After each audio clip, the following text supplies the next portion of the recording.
Hi friends, welcome back to Arjun Arka talks.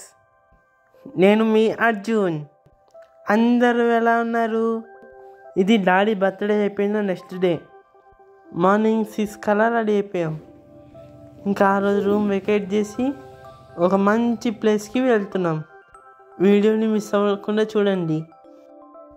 రూమ్ని vacate చేసేసాం. ఇంకా daddy car తీసుకొస్తుంటే మేము బయట వెయిట్ చేస్తున్నాం. యాక్చువల్గా మేము అరకు వెళ్దాం అనుకున్నాం, కానీ సడన్గా మా ప్లాన్ చేంజ్ అయింది. భగవద్గీతని డీకోడేట్ చేసిందంట. దేంట్లోకి? మేము ఇప్పుడు అరసవెల్లి వెళ్తున్నాము. ఇది వైజాగ్ క్రికెట్ స్టేడియం. ఇలా వెళ్తుంటే చూపాకు కూడా కనిపించింది. అరసవెల్లి శ్రీకాకుళానికి 1 కిలోమీటర్ దూరంలో ఉంటుంది. ఇంకా అరసవెల్లిలో సూర్య భగవానుడు ఉంటారు. ఇంకా మనం శ్రీకాకుళానికి వచ్చేసాం. ఇంక ఇక్కడి నుంచి 1 కిలోమీటర్ అయితే మనం టెంపుల్కి రీచ్ అవుతాం. మేము ఇక్కడికి వచ్చేసరికి 8 o'clock అయింది. ఇంకా మేము టెంపుల్కి రీచ్ అయ్యాం.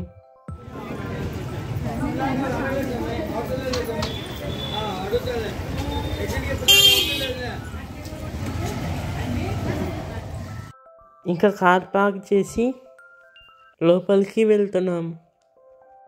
పదండి స్వామివారి గురించి తెలుసుకుందాం. ఇంకా అక్కడ కొబ్బరికాయ తీసుకొని లోపలికి వెళ్తున్నాం. ఇంకా మొబైల్స్ లోపలికి ఎలా లేకపోవటం వల్ల ఇక్కడే డిపాజిట్ చేసి లోపలికి వెళ్ళాం. ఇంకా స్వామివారి దర్శనం చాలా బాగా జరిగింది. మేము లోపలికి వెళ్ళినప్పుడు ఎక్కువ రష్ లేదు. ఈ జనమంతా మేము బయటకు వచ్చిన తర్వాత అప్పుడప్పుడే ఎక్కువ అవుతున్నారు. ఇంకా ఈ స్థల పురాణం గురించి చెప్తాను. పూర్వం శ్రీకాకుళంలో శ్రీ ఉమా రుద్ర కోటేశ్వరుని ప్రతిష్ఠించారు. అప్పుడు దేవతలందరూ ఆ స్వామివారిని దర్శించుకోవటానికి వచ్చారు. అందరూ దర్శించుకొని తిరిగి వెళ్ళారు. కానీ అర్ధరాత్రి సమయంలో ఇంద్రుడు స్వామివారిని దర్శించుకోవటానికి వచ్చారు. కానీ అప్పుడు నందీశ్వరుడు, ఇది స్వామివారి ఏకాంత సమయం, ఇప్పుడు కుదరదు అని చెప్పారు. దానివల్ల ఇద్దరి మధ్య కొంచెం ఘర్షణ జరిగింది. అప్పుడు నందీశ్వరుడు కొమ్ములతో ఇంద్రుడిని నెట్టివేశాడు. అప్పుడు ఇంద్రుడు ఒక చోట స్పృహ తప్పిపోయారు. అప్పుడు ఇంద్రుడికి, నీవు పడిన చోట నా విగ్రహం ఉంది, నీవు నన్ను ఇచ్చుట ప్రతిష్ఠించి పూజించినచో నీవు సంపూర్ణ ఆరోగ్యవంతుడు అవుతావు అని చెప్పారు. అప్పుడు వెంటనే ఇంద్రుడు వజ్రాయుధంతో అక్కడ తవ్వారు. అక్కడ శ్రీ సూర్యనారాయణ స్వామివారి విగ్రహం కనిపించింది. రోజు కొద్ది కొద్దిగా తాగాలంట. తాగితే ఈ మధ్యలోకి కాదు కానీ ఆరోగ్యం అంతా సెట్ అయిపోతుందా? మనకు ఎవరు చెప్పాలా.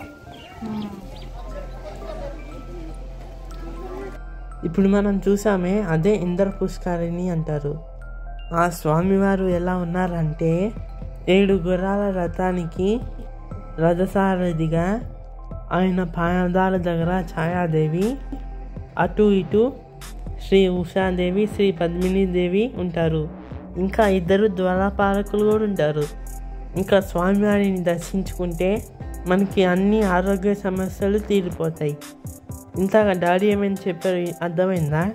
ఇక్కడ ఈ స్వామివారి గుడిలో మనకి ఎంత తీర్థమైనా ఇస్తారంట. దాన్ని మనం కొద్దిగా రోజు తీసుకుంటే 21 రోజులలో మన ఆరోగ్య సమస్యలన్నీ తీరిపోతాయి. అక్కడ చిన్న చిన్న బాటిల్స్ కూడా అమ్ముతూ ఉంటారు. మీలో ఎవరైనా వెళ్తే తప్పకుండా ఆ తీర్థాన్ని తెచ్చుకోండి. ఇంక ఇక్కడ పూజల్లో సూర్య నమస్కారాలు చాలా ముఖ్యమైనది. ఇక్కడ ప్రతి ఆదివారం ఇక్కడ చేస్తూ ఉంటారంట. ఇది చిన్న పల్లెటూరు అయినా కూడా మనం ఉండటానికి కావాల్సిన రూమ్స్ అన్నీ అవైలబుల్గా ఉన్నాయి. ఇంకా మా దర్శనం కంప్లీట్ అయింది. మేము ఇంకో టెంపుల్కి బయలుదేరాం.